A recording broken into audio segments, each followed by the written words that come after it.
আজিৰ এই ভিডিঅ'টোত মই আলোচনা কৰিব লোৱা বিষয়টো হৈছে ডায়াবেটিক নিউৰোপেথি মানে ডায়াবেটিস থকা ৰোগীৰ হাতত বা ভৰিত নাৰ্ভৰ বিষ হোৱা। যদি এজন ব্যক্তি বহু সময় বা বহু বছৰ ধৰি ডায়াবেটিসৰ লগত যুঁজি থাকে তেতিয়াহ'লে তেওঁলোকৰ ভৰিত লাহে লাহে তেজৰ চলাচল কমি গৈ থাকে আৰু এটা সময়ত তেওঁলোকৰ ভৰিত তেজৰ চলাচল কমি গৈ থকাৰ ফলত লাহে লাহে তেওঁলোকৰ ভৰিৰ নাৰ্ভবোৰ বেয়া হ'বলৈ আৰম্ভ কৰে আৰু এনেকৈ তেজৰ চলাচল কম হোৱাৰ ফলত ডায়াবেটিস থকা ৰোগী এজনৰ ভৰিৰ নাৰ্ভবোৰ বেয়া হ'বলৈ আৰম্ভ কৰাকে ডায়াবেটিস নিউৰোপেথি বুলি কোৱা হয়। এতিয়া আমি চাওঁ এজন ডায়াবেটিস নিউৰোপেথিত ভুগি থকা ৰোগীয়ে কেনেকুৱা ধৰণৰ এক্সাৰসাইজ কৰিলে এই সমস্যাৰ পৰা মুক্তি পাব পাৰিব। প্ৰথম এক্সাৰসাইজটো আৰম্ভ কৰিবৰ কাৰণে আপোনালোকে এনেকুৱা ধৰণৰ এটা স্মাইলি বল ল'ব লাগিব। লৈ পেলাই আপোনালোকে ভৰিৰ তলাখনত দি পেলাই এনেকৈ আগৰ পৰা পিছলৈকে এনেকৈ আনিবলৈ ট্ৰাই কৰিব লাগিব। এনেকৈ আপোনালোকে 2 পৰা 3 মিনিট কৰিব লাগিব। এনেকৈ কৰা হোৱাৰ পিছত আপোনালোকে এনেকৈ ৰাউণ্ডকে ঘূৰাব লাগিব বলটো। এনেকে মই যেনেকে ভিডিঅ'ত কৰি আছো এনেকে কৰিব লাগিব। এনেকে গোটেই ভৰি পতাৰ তলত আপোনালোকে এনেকে বলটো ৰাউণ্ডকে ঘূৰাবলৈ ট্ৰাই কৰিব লাগিব। এখন ভৰিত আপোনালোকৰ এনেকে 2 পৰা 3 মিনিট কৰা হোৱাৰ পিছত এখনৰ কাৰণে এনেকে কৰিব লাগিব। এনেকে প্ৰথমে আপোনালোকে আগৰ পৰা পিছলৈকে মানে আপোনালোকৰ আঙুলি কেইটাৰ পৰা পুৰা ঘূৰোৱালৈকে এনেকে নিব লাগিব। তাৰপিছত এনেকে ৰাউণ্ডকে ঘূৰাব লাগিব। ভৰিৰ গোটেই পতাটোতে ঘূৰাব লাগিব এনেকে।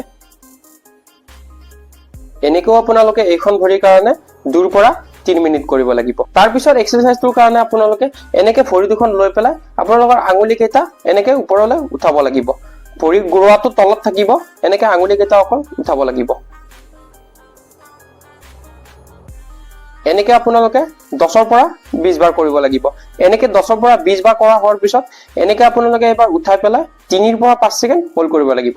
1 2 3 4 5 আকৌ এনেকে 1 2 3 4 5 আকৌ এনেকে 1 2 3 4 5 আকৌ এনেকে 1 2 3 4 5 এনেকৈ আপোনালোকে 10 পৰা 15 বাৰ কৰিব লাগিব। তাৰপিছত এনেকৈ হোৱাৰ পিছত আপোনালোকে 3 নম্বৰ এক্সাৰসাইজটোৰ কাৰণে ভৰি দুখন এনেকৈ পাতি পেলাই এবাৰ আপোনালোকে গোৰাটো এনেকৈ ওপৰলৈ উঠাব লাগিব। এনেকৈ 10 পৰা 15 বাৰ উঠাব লাগিব।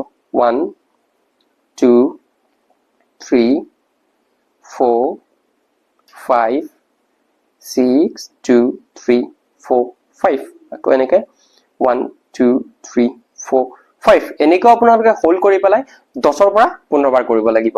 তাৰপিছত এক্সাৰসাইজটোৰ কাৰণে আপোনালোকে এনেকৈ ভৰিখন ৰাখি পেলাই আপোনালোকে গোটেই আঙুলি কেইটাৰে এনেকৈ ভৰিখনক টাচ কৰিবলৈ ট্ৰাই কৰিব লাগিব যাতে আপোনালোকৰ ভৰিৰ পতাৰ চেঞ্জটো আগতকে বাঢ়ে। যদি আপোনালোকৰ মাজৰ কাৰোবাৰ কুকালৰ বিষ আছে তেতিয়াহ'লে আপোনালোকে এনেকৈ কৰোঁতে অলপ অসুবিধাৰ সন্মুখীন হ'ব পাৰে। তাৰ বাবে আপোনালোকে এনেকৈ ভৰিখন ওপৰত উঠাই ল'ব পাৰে, লৈ পেলাই এনেকৈ টাচ কৰিব পাৰে। এনেকৈ আপোনালোকে এইটো এক্সাৰসাইজ 2 পৰা 3 মিনিট কৰিব লাগিব। তাৰপিছত এক্সাৰসাইজটোৰ কাৰণে আপোনালোকে ভৰি দুখন এনেকৈ ৰাখি পেলাই এনেকৈ ঘূৰাবলৈ ট্ৰাই কৰিব লাগিব। তাৰপিছত এনেকৈ হোৱাৰ পিছত এনেকৈ উল্টা ফালে মানে আপোনালোকে ক্লকৱাইজ 10 পৰা 15 বাৰ আৰু এন্টি ক্লকৱাইজ 10 পৰা 15 বাৰ ঠিক মই ভিডিঅ'ত কৰাৰ দৰে এনেকৈ কৰিব লাগিব। তাৰপিছত এক্সাৰসাইজটোৰ কাৰণে আপোনালোকে ভৰিখন এনেকৈ ওপৰত উঠাই ল'ব লাগিব, আঁঠুটো চিধা কৰি লৈ পেলাই ভৰি পতাখন এনেকৈ ওপৰৰ ফালে আনিব লাগিব, আকৌ তলফালে আকৌ এনেকৈ ওপৰৰ ফালে আনিব লাগিব, আকৌ তলফালে আকৌ এনেকৈ আপোনালোকে এইটো এক্সাৰসাইজ 10 পৰা 15 বাৰ কৰিব লাগিব। এইখন ভৰিত হোৱাৰ পিছত এইখন ভৰিৰ কাৰণেও কৰিব লাগিব।